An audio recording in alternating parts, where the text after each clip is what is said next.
Part 1. I never expected my life to mean anything more than folding sheets, scrubbing bathroom floors, and serving breakfast to people who never looked me in the eye. That was my reality. A 22-year-old maid, working in one of the wealthiest homes in Chicago. The Alden Estate. Marble floors, glass walls, imported chandeliers. The kind of house you only see in movies. And then there was him. Nathan Alden, heir to the Alden fortune, the son of my employer, the man I was never supposed to speak to, let alone fall in love with. My shift started at 6 a.m. I wore the same black uniform every day, hair tied up. No perfume allowed. The house manager, Sylvia, reminded us constantly, "We are invisible here. Remember that." So I did, until the day I wasn't. It was a Tuesday morning. I was changing out the sheets in one of the guest rooms when I heard someone behind me. A voice said, "You missed a corner." I turned around, startled. It was him. Nathan. Tall, sharp suit, coffee in hand, standing in the doorway like he owned the air in the room. Because he did. I stammered, "I'm sorry, sir.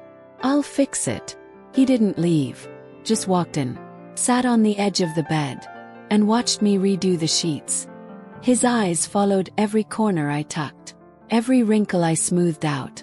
I wanted to disappear, but then he said something strange. "You always do it like that. The edges first." I nodded, confused. He smiled slightly.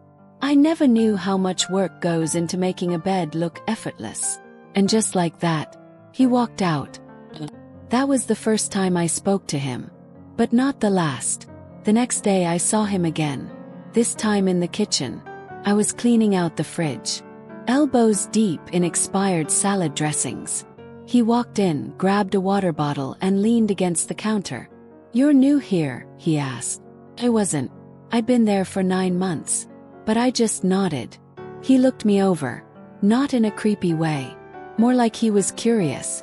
Then he said, "I'm Nathan, by the way." As if I didn't already know. I gave a polite smile. "I'm Elise." That was it. Simple. But everything shifted after that. He started noticing me, saying hello when he walked past, asking how my day was. Once he even brought me coffee. The maid. I tried not to read into it. Tried to remind myself. He's just being kind. He's bored. This means nothing. But every time he looked at me, didn't feel like nothing. Felt like trouble. The kind that starts soft, but ends with everything burning. I kept my head down. Tried to do my work quietly. But then came the library incident. That night, everyone else had gone home. To me, I stayed late to clean the upper floors. One of the rooms was the library, a giant space with floor-to-ceiling shelves. I was dusting when I heard piano music. Soft, elegant, coming from the other side of the house. It was beautiful, haunting. I followed the sound. Barefoot, holding a rag in my hand. And there he was, Nathan, playing the grand piano in the empty ballroom. Alone. He didn't see me, not at first, but something in his posture. The way he pressed the keys like they were his confession. I couldn't move, until I sneezed. He stopped playing, turned around slowly. Our eyes locked. Neither of us spoke. Finally he said, "You like it?" I nodded, embarrassed. I didn't mean to spy. I was just cleaning. He laughed. "Cleaning in the dark?" Smiled shyly. It sounded too good to interrupt. He patted the bench beside him. "Sit." I hesitated. Rules, boundaries, hierarchy. All of it screamed no. But I sat anyway. And he played again. Not for himself this time, but for me. That night changed everything. We started talking more. About books, music, childhood stories. He wasn't who I thought he'd be. Yes, he was rich, but he was also lonely, distant from his father, pressured to take over the family empire. He said I was the only person who listened without asking for anything. And maybe that's what drew him to me. Or maybe I was just convenient. One night, after everyone else had left, he asked me to stay. Just stay a little longer. Talk to me, he said. We sat in the library again. He read poetry out loud. I watched him like he was something from another life. At one point he stopped. Looked at me. Asked, "Do you ever feel like you were born in the wrong story?" I didn't know what to say, but I understood what he meant. He leaned in and kissed me. Like a secret he wasn't ready to say out loud. I pulled back. "I'm just a maid," I whispered. He said, "No, you're not." But I knew better. I knew what this was, and what it wasn't. The next day, he left for a business trip. 4 days without a word. I convinced myself it was a mistake, that it never meant anything. I went back to routine, cleaning bathrooms, avoiding the library. But when he returned, he came straight to me, found me in the laundry room, grabbed my wrist gently and said, "We need to talk."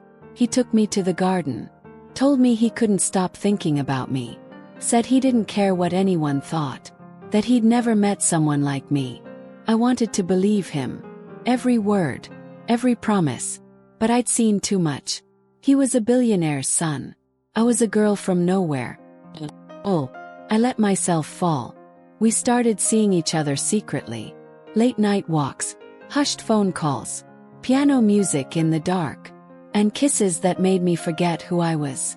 I was happy, foolishly happy, until the night I found something I shouldn't have. A red envelope, addressed to his father. It was sitting on the entry table. Open. I don't know what possessed me, but I looked inside, and what I saw made my heart stop. Inside was a printed email from a private investigator. Subject: Surveillance Report, Elise Hartman.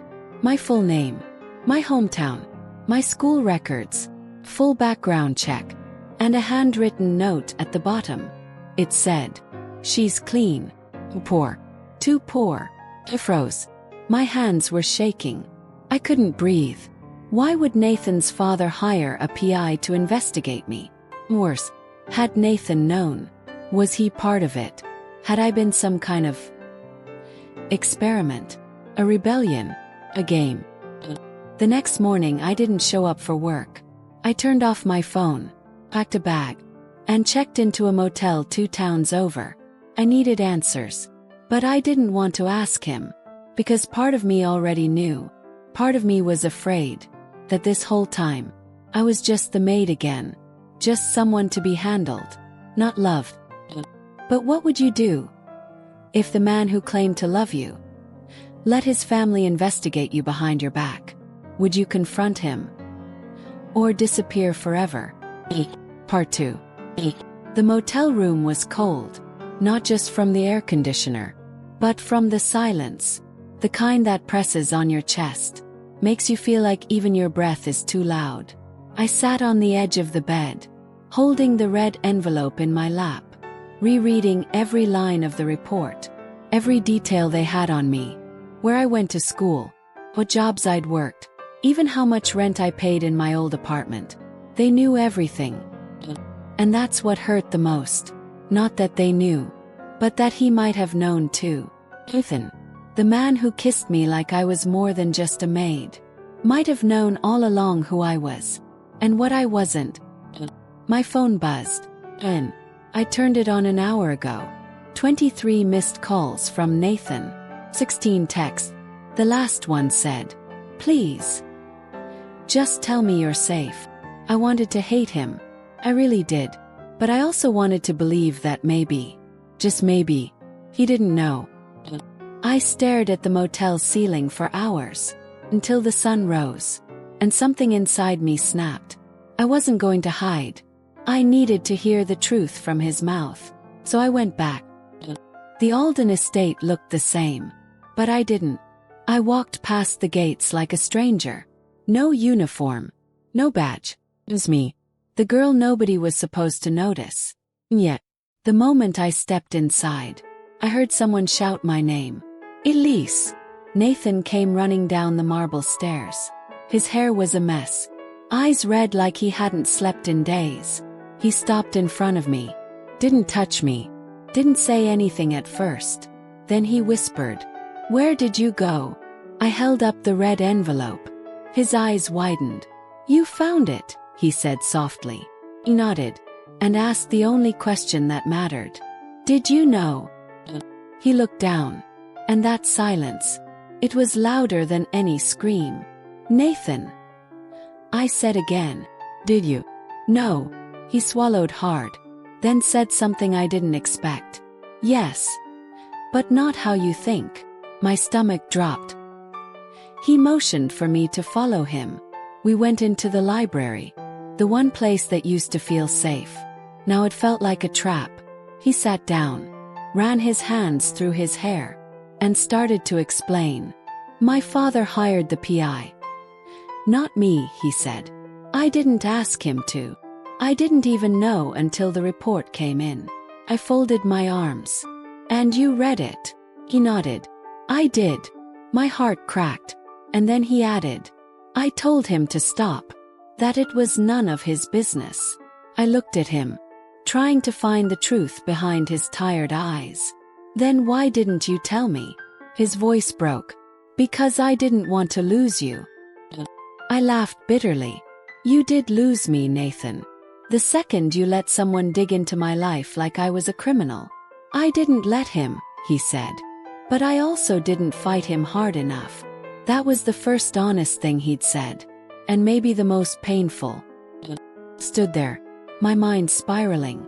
Then I asked him something I didn't even expect to say. "Was I just a rebellion for you?" His eyes snapped up. "What? Was I just convenient?" I repeated. "Someone to kiss in the dark. To make you feel alive for a minute." His face contorted with pain. "No, Elise. You were never a rebellion. You were my only peace." I wanted to believe that. God, I wanted to. But how could I? When everything between us had been built on silence, secrets, and someone else's surveillance. I turned to leave. And that's when he said it. "I love you." I froze. I stood. "I don't care what my family thinks. I don't care about the money. I care about you." I turned slowly. "And what does loving me mean to you?" He stepped closer. "It means I want to fight for you this time. Not hide." But I didn't answer. Because in my chest, love was no longer a soft feeling. It was a wound. Bleeding. Isn't untreated. I left without another word. Went back to my tiny apartment. Tried to rebuild the silence. But it didn't last long. 2 days later, there was a knock at my door. It wasn't Nathan. It was a woman. Maybe in her late 50s. Elegant. With eyes that didn't blink much. "I'm Margaret Alden," she said. My throat tightened. "Nathan's mother." She pushed past me without asking. Sat down like she owned the room. "I'm here to ask you a favor," she said. I laughed. "A favor?" She crossed her legs. "You've clearly captured my son's attention." "I didn't ask for that," I said coldly. She smiled. "No. But you didn't exactly stop it, did you?" My fists clenched. "What do you want?" She leaned in. "Walk away." My stomach churned. "Excuse me." She reached into her designer purse, pulled out a check, set it gently on my kitchen table. $250,000. "Take this," she said. "Leave quietly. Let him believe you needed time. You'll be doing both of you a favor." I stared at the check, then looked her dead in the eye. "You're disgusting." I smirked. "No, dear. I'm realistic. You and I both know this ends the same way. Spare yourself the heartbreak." I stood. Left. No threat. No screams. Just the scent of expensive perfume and cruelty. I stared at the check all night. Not because I was tempted, but because I was angry. That she thought she could put a price on my heart. My silence. My existence. The next morning, I went back to the Alden estate. And I asked to see Nathan. They tried to stop me. But I walked right past them. right up to his room. And I showed him the check. He stared at it, then asked quietly, "She really gave this to you?" He nodded and said, "Tell me something, Nathan. If you marry someone like me, what happens next?" He was silent. Then he said, "She doesn't get to decide who I love, but she gets to decide where your money goes. Doesn't she?" He nodded slowly. "I can walk away from it, Elise." I raised an eyebrow. "Would you?" Silence, not just between us, but inside me, because I already knew the answer. That day, I walked away, not because I didn't love him, but because I finally loved myself more. He let me go, didn't chase me, didn't stop me, and that hurt more than any lie ever could. But this story isn't over, because 3 months later, got a letter. No return address, just one sentence inside. "I chose you. But was I too late?" And with it, a deed to a small bookstore in my name. One I'd once told him was my dream, and a ticket to Paris, where he said he'd be waiting. Tell me, if you were in my shoes, would you go? Or would you finally close the chapter on a love that broke you? Part 3. The letter felt heavier than it should have. Maybe it was the weight of the words. Or maybe it was the weight of the past. "I chose you. But was I too late?" I read that line over and over. And then I stared at the deed. A bookstore in my name. The one dream I'd whispered into Nathan's chest one night, thinking he'd forgotten. But he hadn't. He remembered every word. Yet, he hadn't called. Hadn't shown up at my door. Just a letter. And a plane ticket to Paris. Was that love? Or was it just guilt wrapped in generosity? I didn't know. But I knew I couldn't ignore it. Not forever. The bookstore was real. I went to see it the next morning. A quiet corner shop in the older part of town. Red bricks. Black awning. A little bell that jingled when I opened the door. Dust danced in the sunlight. And the air smelled like old pages and hidden stories. It wasn't perfect, but it was mine. I ran my fingers across the shelves, still trying to believe it was real. And then I saw it. A small card tucked between 2 books. For the chapters we never got to write together. His handwriting. His silence again, speaking louder than his voice ever had. I sank to the floor, heart pounding. How do you move forward when the past keeps rewriting itself? I didn't go to Paris. Not right away. I stayed. Opened the shop. Bit by bit. Page by page. I built something. Without him. Without them. 3 weeks later, I heard the bell above the door jingle. I was behind the counter, stacking some used paperbacks. When I looked up, and everything in me stopped, Nathan was standing there. No suit. No driver. No shield between him and the world. Just him. Me. He didn't say anything. Not at first. He just looked around. Took it all in. Then walked toward me. Slow. Cautious. Like I might vanish if he moved too fast. "Hi," he said softly. I stared. Then whispered, "You're supposed to be in Paris." He gave a half smile. "I was, for a day." I blinked. "Why?" "Because I thought that's where you'd run to," he said. "But then I realized. You wouldn't run. You'd stay. And build. Because that's who you are." My throat tightened. I wanted to scream. Or cry. Or ask why he was here after so long. But I didn't. I just said, "You sent a bookstore." He nodded. "It was always your dream." "And what was yours?" "Yes." He hesitated. "You." That word should have made me melt. But it didn't. Because too many things had been said and not said. "I don't know if I can trust you again," I whispered. "I don't blame you," he replied. "Then why are you here?" He looked me dead in the eye. "Because I'd rather be rejected by you 1,000 times than spend my life pretending someone else is you." I didn't know how to respond, so I didn't. He left without asking for anything. No hug, no second chance. just a quiet exit. The bookstore became my world, and strangely, Nathan stayed in it. He didn't force his way back. He just showed up every Friday, bought a book, sometimes left a note inside, sometimes just a flower, never a rose, always something humble, like a daisy or baby's breath. Simple things, like the girl I used to be, like the woman I was still becoming. Weeks passed, people started noticing. Some thought we were back together. Others whispered that I was weak. But I knew the truth. I wasn't rushing. I was watching, waiting, not for him, but for myself. Feel ready, feel safe, to feel like I could love again without losing myself. And then one Friday, he didn't come. I waited until close, kept glancing at the door, kept listening for the bell, but nothing. The next day a delivery came. Plain brown box, no return label. Inside was a single book, worn edges, tittle.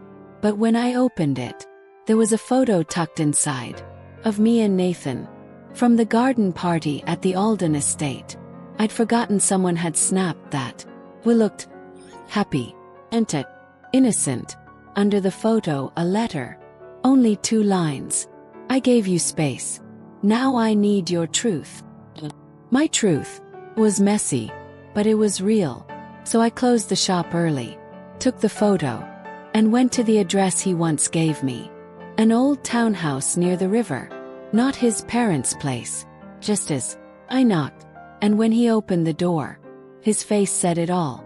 He hadn't been sure I'd come, but he had hoped. We sat on the couch. No candles, no music, just truth.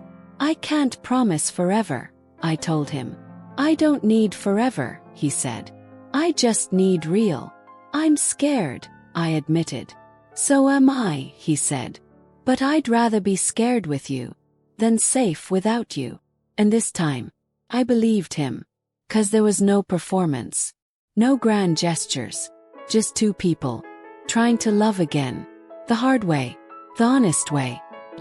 We didn't fix everything that night. We didn't kiss under rain or stars.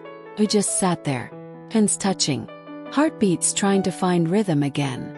And that, wow, was more romantic than anything he'd ever done. But peace doesn't last long in a world where people hate what they can't control. Because 3 days later, a letter arrived at my bookstore. No name, no address, just a photo. Nathan, hugging a woman outside a hospital. She looked tired, ill, and she had a ring on her finger. But it wasn't mine. It wasn't his mother. It wasn't anyone I recognized. The caption said, "Ask him about Claire." I stared at it, heart pounding, mind racing, and the only thought in my head was, who is Claire? And why does she look like she owns his past? And maybe his future? Part 4. I stared at the photograph, my fingers trembling. The woman in his arms looked fragile. But her ring sparkled in the light, just like mine used to when I wore it, before everything shattered. There was no note, no explanation, just that picture, and 4 words written in slanted ink on the back. Ask him about Claire. I felt my stomach twist, my mind spinning. Claire. The name meant nothing to me, but the pain behind that image felt familiar. Familiar. Was he lying again? Had he been hiding something this whole time? I wanted to storm into his house, slam the photo on the table, and demand answers.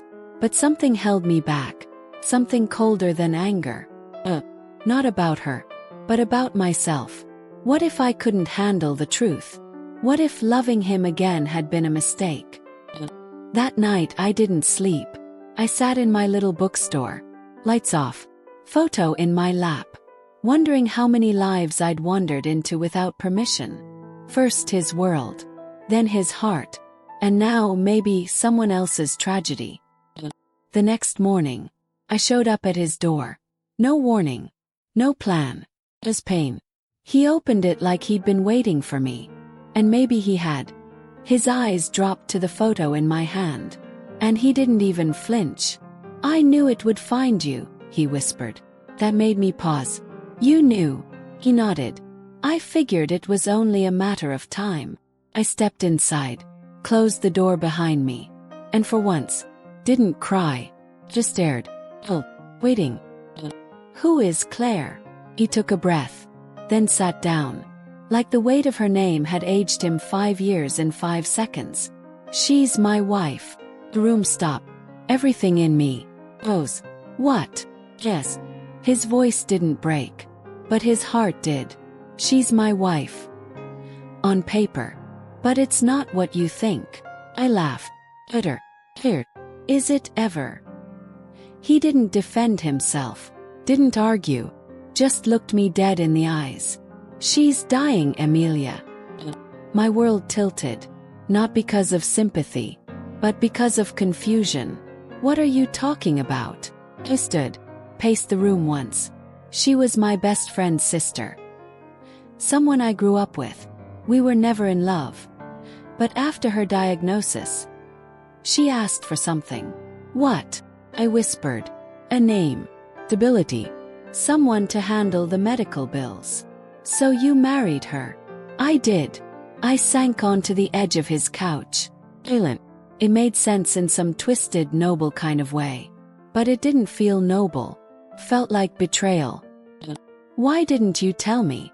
"Yes. Because by the time I met you, I didn't know how to explain it. It was supposed to be a quiet thing. Temporary. Nothing emotional. And yet you hugged her like that," I said, holding up the photo. He looked away. "That hug wasn't about love. It was about goodbye. She's going into hospice, Amelia. She has weeks. Maybe less." My throat closed, not from jealousy, but from the crushing weight of everything unsaid. Everything tangled, everything broken. "You think that makes it better?" I whispered. "No," he said softly. "But it's the truth." I said, "I need time." He didn't stop me, didn't plead, just nodded, and said, "I'll wait." The bookstore felt different when I returned, like it had absorbed all my uncertainty. Each shelf holding a version of me I no longer recognized. I'd once believed love was simple. It was not. It was messy, complicated, sensitive. It asked for forgiveness you weren't sure you could give. Years passed, then a week. I didn't hear from him. But part of me didn't want to. Not until I figured out what I felt. Because I wasn't just angry. I was tired of being second, of being lied to, of being loved with pieces, not wholes. Then one evening, I found another envelope. No address, just my name. Inside was a letter, short, handwritten, in Claire's script. "If you're reading this, I'm probably gone. And I want you to know something. Nathan never cheated on you. He never betrayed you. He was only ever trying to save everyone but himself. Don't punish him for that. Please. Love him for me. Claire." I cried. Long. And for the first time. Not because I was hurt, but because someone else had hurt more. And still found the strength to show grace. The next morning, I closed the bookstore early and went to the river, Nathan's favorite place. He was already there, sitting alone on the bench where he'd first kissed me. He looked up and didn't say anything. I sat beside him and handed him the letter. His hands trembled as he read it, and when he finished, he looked at me with eyes I barely recognized, not because they were sad, but because they were honest. Well, I don't know if I deserve you," he whispered. "You probably don't," I said. "But maybe that's not the point." "What is?" I took his hand, laced our fingers together. "The point is, love doesn't come after pain. It grows through it." And that was how we started again. Not as a fairy tale, not as some grand romance, but as two people, broken, bruised, but finally brave enough to stop running. But the past has sharp edges, And just when I thought the storm was over, I found something buried inside Claire's letter envelope. Second note, folded twice, in a different handwriting. It said, "She lied about more than you think. Don't let love blind you again." And beneath it, name, Marina. I froze, 'cause I knew that name. She used to work at the Alden estate, and she disappeared right after I left. I hadn't thought of her in months, but now, her name was back. Somehow, I knew. She held the truth about everything we thought was already over. Part 5. The note shook me, not because of what it said, but because I recognized the handwriting. Marina. She used to watch me every time I cleaned that mansion. She was the one who taught me how to avoid Mrs. Alden's rage, how to step quietly, how to disappear. But one day, she did just that. Disappeared. No warning. No goodbye. Nathan once said she moved overseas. But now, her name was back. Tied to Claire. Tied to lies. Tied to the life I thought I finally understood. I clutched the paper, heart pounding, and made a decision I hadn't made in months. I went back to the Alden estate. Felt colder than I remembered. Even in daylight, the air was tight, like the walls remembered everything. I walked through the front gate and rang the bell.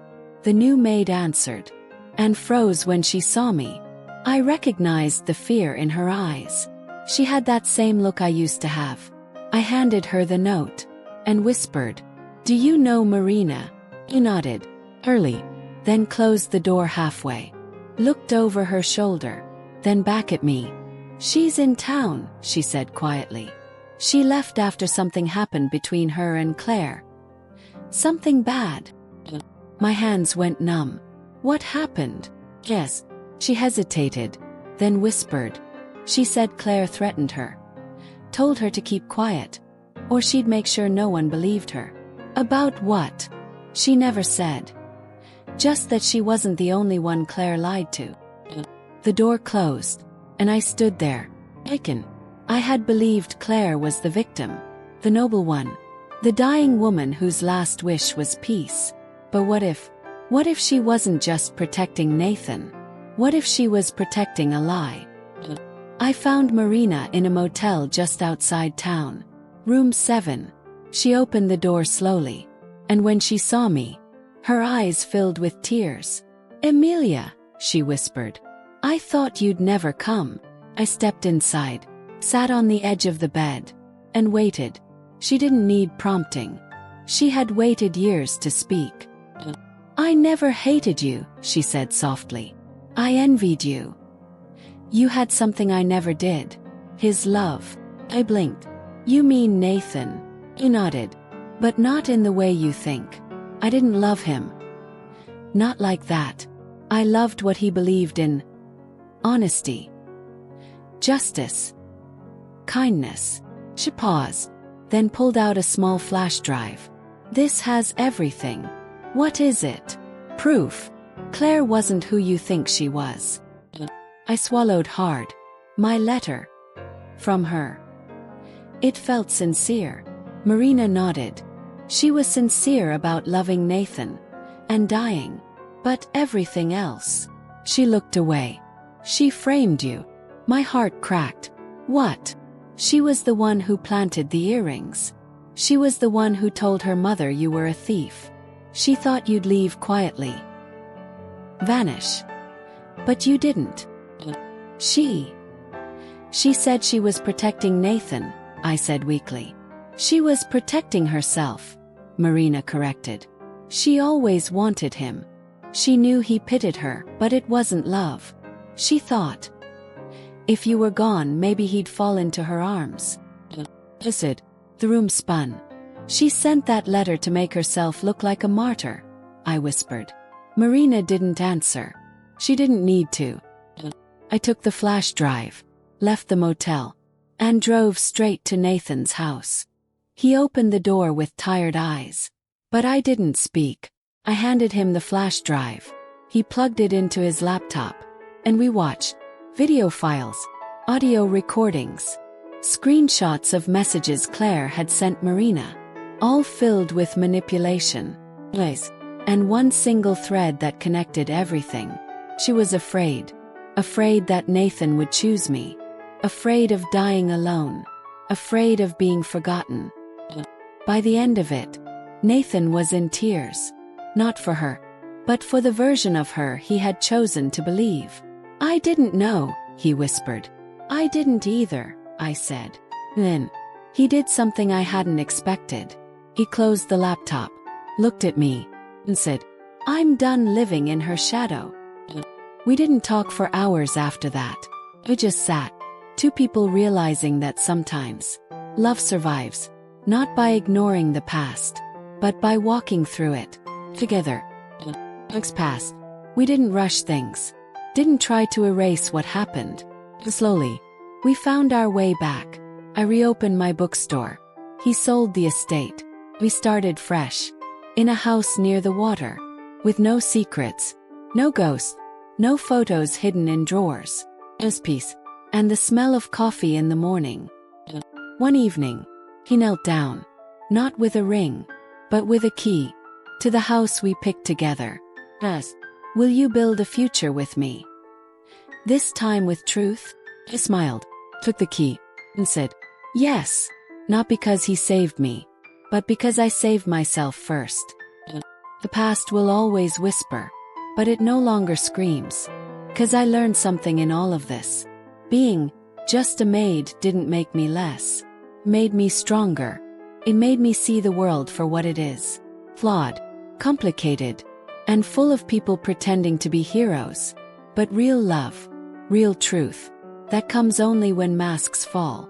And when someone chooses you, even after they've seen you at your worst. No, I wasn't just a maid. I was the woman who made him remember what love was supposed to look like. And this time, he didn't forget.